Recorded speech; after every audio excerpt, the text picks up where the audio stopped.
ഞാൻ താമസിച്ചാണ് കേട്ടോ മീനൊക്കെ വാങ്ങാൻ പോയിട്ടുണ്ടായിരുന്നത്. അതുകൊണ്ട് തന്നെ എൻ്റെ എല്ലാ പണികളും ഇങ്ങനെ പതുക്കെ പതുക്കെയാണ് പോയിക്കൊണ്ടിരുന്നത്.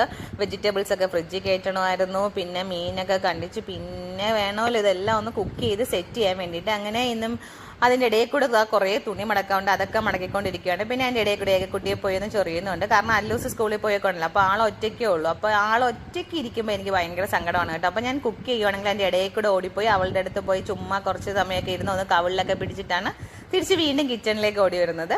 അങ്ങനെ നമ്മൾ ഒരുവിധം എല്ലാം ഒന്ന് സെറ്റ് ആയിട്ടുണ്ട്. ഇനി കിച്ചൺ ക്ലീനിങ്ങും അങ്ങനെ കുറച്ച് കാര്യങ്ങളൊക്കെ ഉള്ളൂ. പിന്നെ അവിയലും വെക്കാനുണ്ട്. അങ്ങനെ അതൊക്കെ വെച്ചുകൊണ്ടിരുന്നപ്പം തന്നെ നമ്മൾ ഫുഡ് ടേസ്റ്റർ കിച്ചണിൽ എത്തിയിട്ടുണ്ട്.